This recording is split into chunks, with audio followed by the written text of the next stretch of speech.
Sou Ilona Zaba, diretora executiva do Instituto Igarapé. Eu fui coordenadora da Comissão Global de Políticas sobre Drogas e também do secretariado da Comissão Latino-Americana sobre Drogas e Democracia.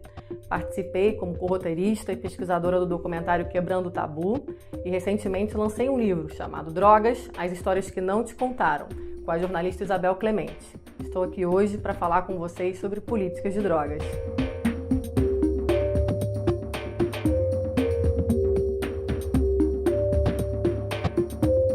Os leitores Ângelo Faceto e Marco Martins perguntam sobre a relação entre drogas legais e ilegais. Por que algumas drogas, como cigarro ou álcool, são vendidas legalmente e socialmente aceitas, enquanto outras, como a maconha, são criminalizadas e estigmatizadas? Essa decisão tem relação com potenciais problemas sociais ou de saúde? Bom, excelente pergunta. Deveria ter, mas não tem essa relação. Quando foi decidido que droga seria legal ou ilegal, a partir de uma Convenção Internacional de 1961, no âmbito das Nações Unidas, isso foi feito muito, variado de acordo com que entendimento e que uso, quem usava aquela droga naquele momento. Então, por exemplo, drogas consumidas por negros ou minorias nos Estados Unidos foram classificadas como ilegais. Drogas consumidas por brancos, em geral o álcool e o tabaco, foram classificadas como legais. O que a gente pede hoje é uma reclassificação, que de fato a gente já tem muito mais informação, para que a gente possa ter um conhecimento mais aprofundado sobre o dano para o indivíduo e para a sociedade do uso e do abuso dessas drogas. Como vocês vão ver no gráfico, drogas hoje criminalizadas, ilegais, como a maconha, o LSD e o êxtase, causam menos danos para os indivíduos e para a sociedade do que drogas legalizadas, como o álcool e o tabaco. E também como drogas que são princípio ativo de vários remédios tarja preta. Enfim, a gente precisa fazer essa discussão para que possa, de fato, estar regulando cada droga de acordo com os seus danos. E a gente não acha que a proibição é o melhor caminho. Então, a gente tem aí uma escala que a gente vai poder estar mostrando sobre justamente como a gente faz essa regulação. A leitora Patrícia pergunta sobre como a atual política pública sobre drogas impacta a segurança e a saúde públicas. Já o leitor Marco Antônio Costa pergunta por que é tão comum que usuários neguem sua parcela de responsabilidade se são responsáveis por financiar o tráfico de drogas. Então, a primeira questão da Patrícia é fundamental a gente olhar, de fato, como isso impacta, porque não são as drogas em si que estão gerando e causando tanta violência, corrupção, prisões e mortes. Mas foi sim, na verdade, a maneira com que a gente resolveu lidar com elas. Então, as políticas de drogas hoje, eu falo isso com muita tranquilidade, elas causam mais danos a quem consome e à sociedade do que o consumo de drogas em si. Então, o impacto a gente tem tanto no número de mortes, porque a gente aceita que se mate em nome de guerra às drogas, quanto no número de presos. A gente tem aí quase 1/3 da nossa população carcerária masculina presa por tráfico de drogas e 3/4 da população carcerária feminina presa por tráfico de drogas. E não são aí traficantes criminosos, em sua maioria, no sentido de violentos, das pessoas que matam, das pessoas que a gente tem medo. Muitos deles são pessoas dessa base da cadeia produtiva que produzem, transportam ou vendem pequenas quantidades sem violência. Pessoas que poderiam estar respondendo aí o processo alternativas penais em liberdade. E, na verdade, com essa política, a gente não está ajudando no lado da saúde as pessoas que de fato precisam de ajuda, que são as pessoas que fazem o uso abusivo das drogas. Então, a gente não investe em tratamentos de qualidade que possa estar atendendo a demanda diferenciada de cada indivíduo, porque a gente não tem um tipo de tratamento que vai atender a todas as pessoas, porque a causa da dependência e as motivações do abuso de drogas, ela é diferente de cada um para cada um, mas é possível. Se a gente conseguisse transferir boa parte dos recursos que hoje a gente usa para enxugar o gelo na área de justiça criminal, a gente poderia ter um programa de saúde muito mais adequado, que tivesse prevenção, redução de danos e tratamento adequado, com qualidade, que pudesse estar respondendo às demandas individuais. Seria melhor para nós, para as famílias, para as pessoas que usam, que não usam, que gostam, que não gostam. Então, conseguir tirar o consumo de drogas da esfera criminal é um grande passo, que a gente acha que não é tão grande, mas é um grande passo na busca de políticas de drogas mais humanas e eficientes. Já a pergunta do Marco é uma pergunta difícil de responder nessa ótica, porque nesse momento, se a gente ficar escolhendo quem são os culpados, a gente não olha para a solução. Se a gente olha a história da humanidade, a gente vê que sempre a humanidade fez uso de drogas. E principalmente se a relação com a legalidade ou ilegalidade das drogas não é clara com as evidências científicas que apoiam essa legalidade ou ilegalidade, por que dizer que as pessoas que resolvem fazer um consumo de uma droga ilícita são criminosas e outras que usam drogas lícitas, com talvez maior potencial de dano, não são criminosas? Então é uma questão de paradigma, mas que nós fomos treinados a ter preconceitos e a ter olhares um pouco distorcidos. Então o que a gente propõe? Olhar a evidência sobre esse assunto, olhar por que a gente está falando que uma droga é legal e outra é ilegal e de fato avaliar, um alcoólatra é criminoso? Não. Por que uma pessoa dependente de cocaína, de crack, de maconha é criminosa?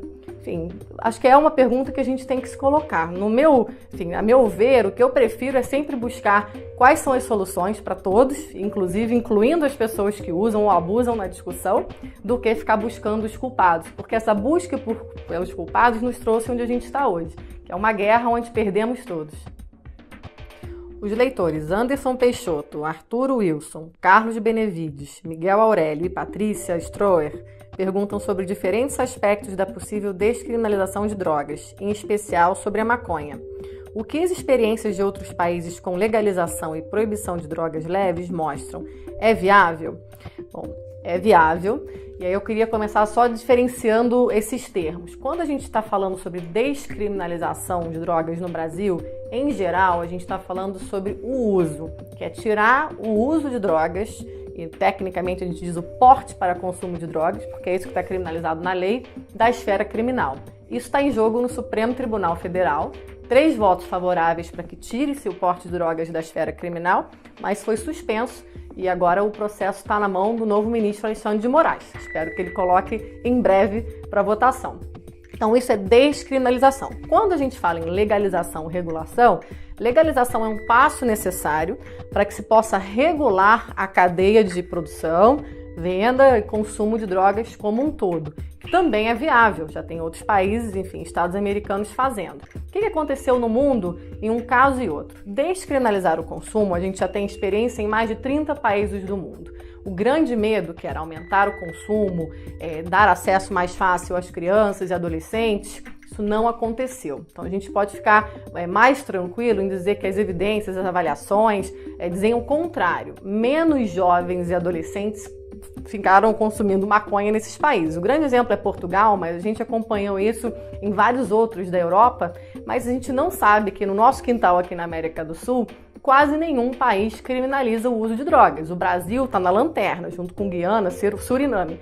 Os outros aqui, já de uma forma ou outra, tiraram o consumo da esfera criminal.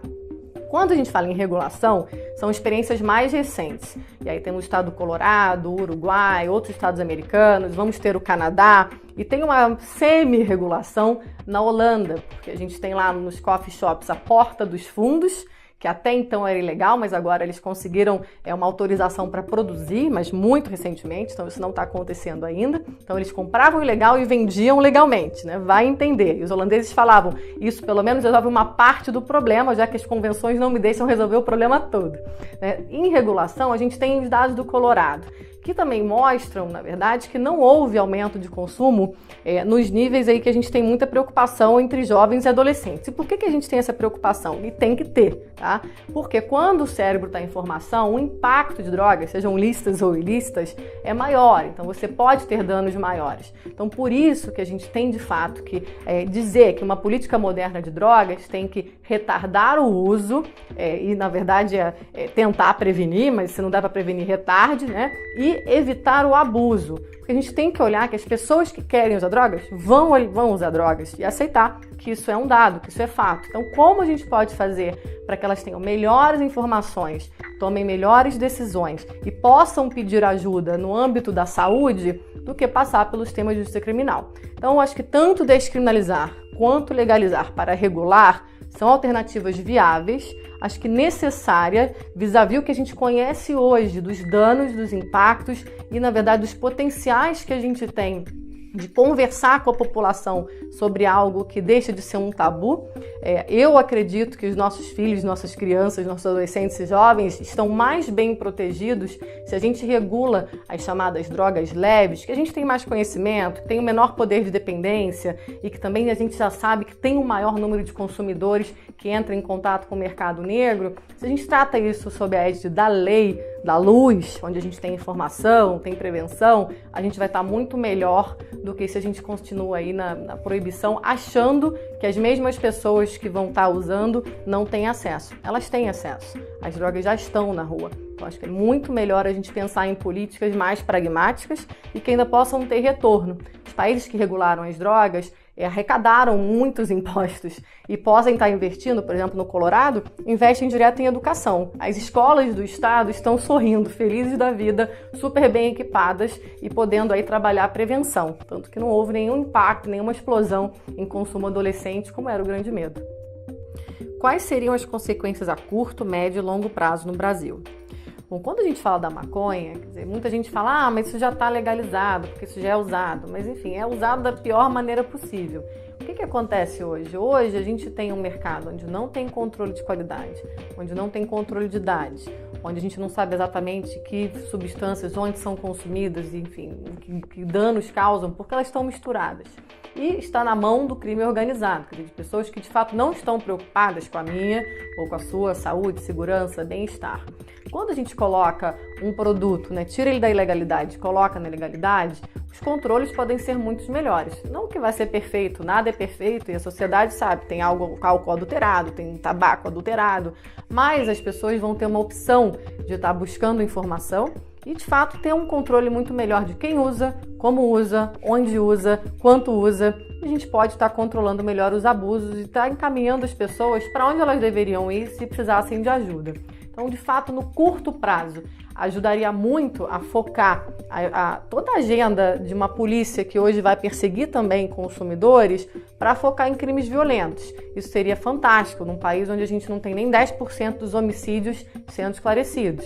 Uma pesquisa no Rio mostra que no ano passado, no estado inteiro, 11 mil pessoas foram apreendidas por consumo de drogas e 12 mil pessoas por tráfico de drogas. Essa distinção também é muito complicada de ser feita. Quem decide é o policial na ponta, sem nenhum critério objetivo. Então a gente também defende que, além de tirar o consumo da esfera criminal, a gente possa estar definindo critérios objetivos de quantidade.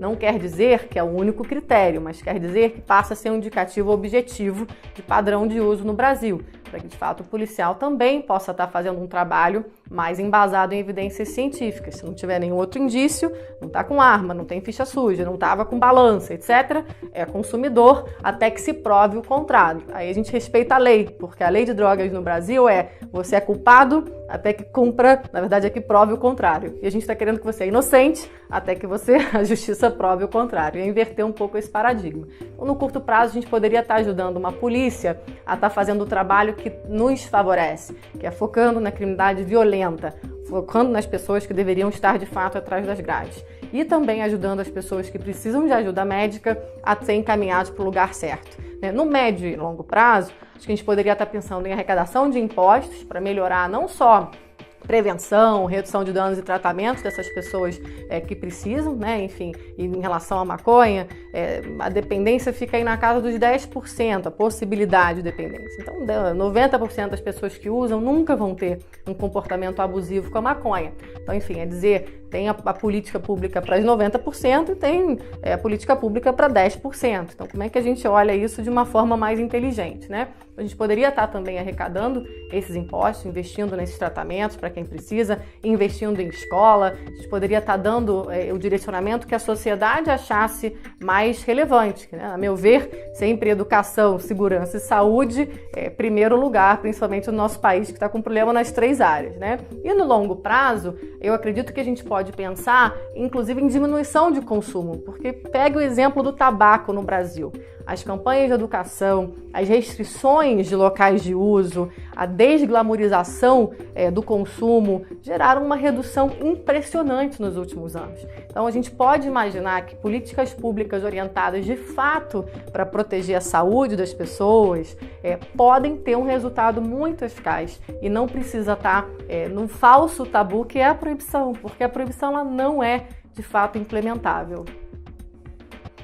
Como o Brasil conseguirá lidar com o acréscimo da diversidade e quantidade de substâncias entorpecentes disponíveis no comércio e a maior facilidade de acesso a essas drogas? A outra pergunta: drogas pesadas como cocaína, crack, heroína deveriam ser legalizadas, descriminalizadas ou continuar proibidas? E se continuarem proibidas, como seria a política para combatê-las? Então, uma quer saber sobre quantas drogas surgem a cada momento, como é que a gente lida com essas novas drogas, em geral são drogas sintéticas, enfim, como é que o consumo dá conta, e a outra, como essas drogas, mesmo mais perigosas, podem estar sendo tratadas. Vou tratar de uma forma integral as duas respostas. A proibição, ela também gera esse mercado onde a gente, na verdade, não sabe nem o que está surgindo.